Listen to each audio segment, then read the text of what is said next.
سلام عزیز اور اقارب، آج ایک بار پھر ہم حاضر ہیں ایک نئی کہانی کے ساتھ جس کا نام ہے پھر تیری کہانی یاد آئی۔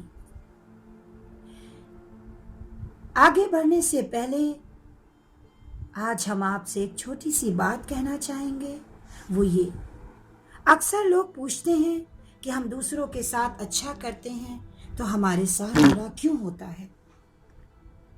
اگر آپ بھی یہ جاننا چاہتے ہیں کہ ایک اچھا انسان کون ہوتا ہے، دوسرے اس کے ساتھ برا کیوں کرتے ہیں، یا جو اس کے ساتھ برا کرتے ہیں ان کا انجام کیا ہوتا ہے، تو اس کہانی کو آخر تک ضرور سنیے گا۔ ہو سکتا ہے اس کہانی کو سننے کے بعد آپ کا دل خود آپ کو سوالات کے جواب دے دے۔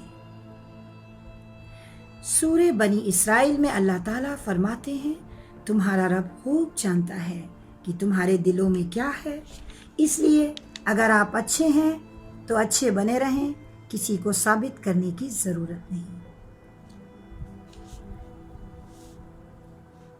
تو چلیں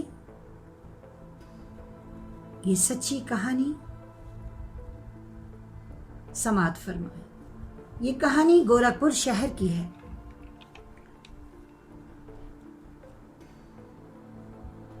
ایک انسان اپنے دل سے بغاوت کیوں کر بیٹھا؟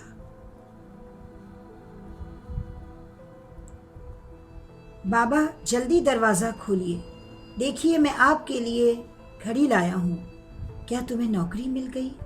ہاں بابا ہاں، اوپر والے کے کرم سے مجھے بہت اچھی نوکری ملی ہے، اس لیے آج میں نے اپنی گلک توڑ دی، انہی پیسوں سے یہ تحفہ لے آیا۔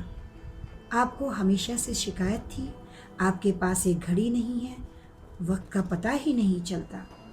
بابا ایک بات کہوں، برا نہیں مانیے گا، آپ کو دیوار پر ٹنگی گھڑی کیوں پسند نہیں؟ چلیے چھوڑیے، اب اسے باندھیے اپنی کلائی پر۔ اچھا ٹھیک ہے لاؤ، یہ کہتے ہوئے کبیر نے کروٹ بدلی اور پھر ایک جھٹکے کے ساتھ اس کی آنکھ کھل گئی۔ کمرے میں پھیلا سناٹا، دروازے پر کوئی دستک نہیں۔ یہ منظر دیکھ کر اسے احساس ہوا وہ تو ایک خواب دیکھ رہا تھا۔ اس نے اپنے سینے پر ہاتھ رکھا، دل کی دھڑکنوں پر قابو کرنا چاہا۔ اسی جھنجھلاہٹ میں اس کے منہ سے بے ساختہ نکلا، کیوں میرے صبر کا امتحان لے رہا ہے رے دل؟ تب میں نہیں ٹوٹا ہارا تھا جب ریلوے لائن کے پاس سے آکاش کے ٹکڑے سمیٹ کر لایا تھا۔ ایک باپ کے دل میں اولاد کی محبت دھڑک رہی تھی، مگر اس وقت میں نے خود پر قابو رکھا، یہ سوچ کر صبر کرنے والے کے ساتھ اوپر والا ہوتا ہے۔ دیکھو نا، آج تک میرے ارد گرد سکون ہی سکون ہے، جبکہ میرے آنگن کا وہ درخت تو ہے ہی نہیں جس کی چھاؤں کے نیچے میں آرام سے بیٹھ سکتا تھا۔ اس کے بازو میرے لیے مضبوط شاخائیں تھیں جو مجھے اس لاٹھی کی جگہ سہارا دیتی۔ میری بیساکھی تو چلی گئی، جب وہ مجھے گلے لگاتا تو محسوس ہوتا جیسے ایک ہرے بھرے درخت کی چھاؤں نے مجھے اپنے آغوش میں لے لیا ہے، مگر اب اتنے برس گزر جانے کے بعد بھی میں صبر کے دامن میں لپٹا پرسکون زندگی گزار رہا ہوں، دوسروں کے گھر کے چراغوں کی حفاظت کر کے، ان کے لیے دعا کر کے۔ ہر لمحہ بس یہی دعا رہتی ہے، کسی کو بھی ایسے غم سے دوچار نہ ہونا پڑے۔ تو یوں ہی میرے جسم میں قید دھڑکتا رہے، میں اپنی جگہ سے ٹس سے مس ہونے والا نہیں۔ یہ بدبداتے ہوئے کبیر پلنگ سے اٹھا، دھندلی نگاہوں سے کھڑکی کے باہر دیکھا۔ اجالا چاروں طرف پھیل چکا تھا اور اب وہ اپنے پرانے کام میں مصروف ہو گیا۔ سائیکلوں کی مرمت کرتے کرتے اس کے ہاتھوں میں اتنی مضبوطی تھی جیسے کئی برس پہلے ہوا کرتی تھی۔ بس اس کی چھوٹی سی پہچان تھی، گاؤں والوں نے اسے ایک بہترین میکینک سمجھ کر اسے کئی نام دے دیے تھے۔ دوپہر کا وقت ہو چکا تھا پر اسے کھانے کا ابھی تک ہوش نہیں تھا، بس بیڑی کے دھوئیں میں نہ جانے کس لمحے کو تلاش رہا تھا۔ تبھی سامنے سے راز سائیکل پر گزرا، وہ غور سے اس کی سائیکل کی طرف دیکھنے لگے اور پھر اچانک ایک جھٹکے کے ساتھ اپنی چھڑی اٹھا کر اسے روکتے ہوئے بولے، او راج رک جا۔ راج نے پہلے تو اس کی آواز انسنی کرنی چاہی، پھر کچھ سوچ کر وہ رک گیا۔ اس نے پلٹ کر پوچھا، کیا بات ہے؟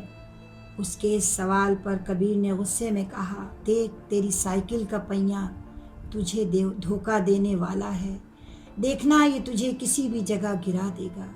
اتنا کہہ کر اس نے راج کو سائیکل سے اتروا دیا اور خود پہیے کی مرمت کرنے میں جٹ گیا۔ راج کو غصہ بھی آ رہا تھا اور حیرانی بھی۔ وہ جھنجلا کر بولا، میرے پاس ابھی اتنے پیسے نہیں ہیں جو آپ کا محنتانہ دے سکوں، اس لیے نہیں چاہ رہا تھا سائیکل ٹھیک کروانا۔ راج کی یہ بات سن کر کبیر مسکرا کر بولا، نادان لڑکے، میں یہ سب پیسے کے لالچ میں نہیں کر رہا، بلکہ میرا مقصد تجھے چوٹ سے بچانا تھا۔ وہ دیکھ میرے بچے۔ اور پھر اس نے اپنی دکان میں رکھی تصویر کی طرف اشارہ کرتے ہوئے کہا، میرا درخت مجھے اپنی چھاؤں سے محروم کر گیا، جھلس رہا ہوں میں ہر پل ہر گھڑی۔ یہ کہتے ہوئے اس نے اپنی نم آنکھوں کو پوچھا اور اب راج کو اپنی کہی بات پر بڑی شرمندگی ہوئی۔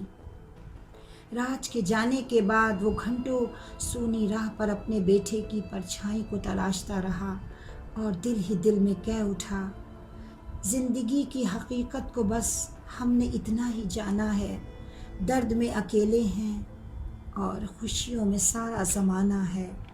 یہ سوچتے ہوئے وہ یادوں کے دریچوں سے نکلا تو دیکھا اس راہ پر اندھیرا پھیل چکا تھا۔ اوہ رات ہو گئی۔ یہ کہتے ہوئے اس نے دکان بند کی اور جیسے ہی جانے کے لیے مڑا، تبھی اچانک دو آدمی اس کے قریب آ کر بولے، کبیر جلدی چلو، ایک لاش ندی کنارے پڑی ملی ہے۔ ساری تفتیش مکمل ہوئی مگر اب بھی کوئی اس کو لینے نہیں آیا۔ اتنا سننا تھا کبیر ایک دم اٹھ کھڑا ہوا اور اس بے نام بے سہارا لاوارث روح کے جسم کے آخری سفر کی تیاری میں جٹ گیا۔ ایسا اس نے کئی بار کیا، شناخت کے حساب سے کبھی شمشان تو کبھی قبرستان، ان دونوں جگہ وہ اپنی موجودگی ضرور درج کراتا اور ہر اس لمحے میں مردہ جسم کو دیکھ کر دل ہی دل میں کہتا، جب تک میری سانسیں ہیں کوئی لاش لاوارث نہ کہلائے گی، میں زندگی بھر انہیں ان کی منزل تک پہنچاؤں گا، اب چاہے وہ دنیا سے جانے والا کسی بھی مذہب کا کیوں نہ ہو، ہے تو انسان ہی نہ۔ وقت نے کروٹ بدلی اور ایک دن ایسا بھی آیا، گاؤں کے لوگوں نے مل کر اس کو ایک نیا مقام دیا۔ وہ یہ اس کی دکان کے باہر ایک بورڈ یہ لکھ کر لگوا دیا، لاوارثوں کا وارث، اور اس کے نیچے اس کا نام اور پتہ۔ دیکھتے ہی دیکھتے یہ خبر پورے گورکھپور شہر میں پھیل گئی تو میڈیا نے اس کے دروازے پر دستک دی اور کبیر کی انسانیت کو سلام کیا۔ اخبارات کی ہر خبر میں یہی لکھا تھا، دنیا میں ایسے بہت کم لوگ ہوتے ہیں۔ بہرحال کبیر اپنے کام میں برابر لگا رہا۔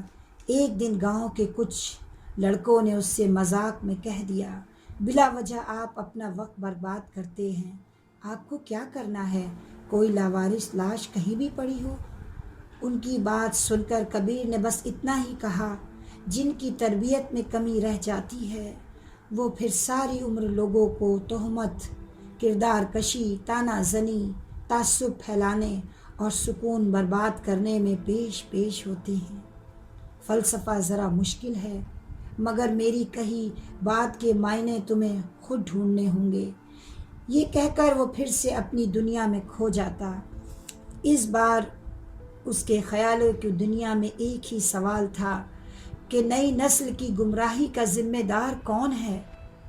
ادھر گزرتے وقت کے ساتھ کبیر اپنے ہر کام کو بخوبی انجام دے رہا تھا مگر اچانک ایک رات اس کے دل نے اس کا ساتھ چھوڑ دیا اور پل بھر میں ایک کہانی کا اختتام ہوا۔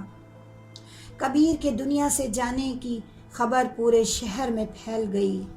راج بھی دوڑا آ گیا تو یہ دیکھ کر حیران رہ گیا، آخری لمحوں میں بھی اس نے اپنے بیٹے کی یاد کو اپنی مٹھی میں دبا رکھا تھا۔ جانتے ہیں کیا؟ وہ گھڑی جو آکاش اس کے لیے خرید کر لایا تھا مگر دے نہ سکا، کیونکہ آکاش کا سفر اسی گھڑی کے ساتھ ہی ختم ہو گیا تھا، اور کبیر کو اس کی لاش کے پاس یہ گھڑی خون سے سنی پڑی ملی تھی۔ کبیر کے دل میں درد کی گہری پرچھائیاں تو تھی ہی، ساتھ میں اس کے کندھوں پر گہرے نشان بھی موجود تھے۔ وہ نشان اس کی انسانیت کی گواہی دے کر کہہ رہے تھے کہ کتنی لاوارث لاشوں کو اپنے کندھوں کا سہارا دے کر لایا تھا یہ انسان۔ آج کبیر کو گزرے کئی برس بیت چکے ہیں، مگر راج کی نگاہیں اکثر کبیر کے گھر کو دیکھ کر دل ہی دل میں یہ کہتی ہیں، اپنے لیے تو سب جیتے ہیں، مگر بات تو تب ہے جب دوسروں کے لیے جیا جائے۔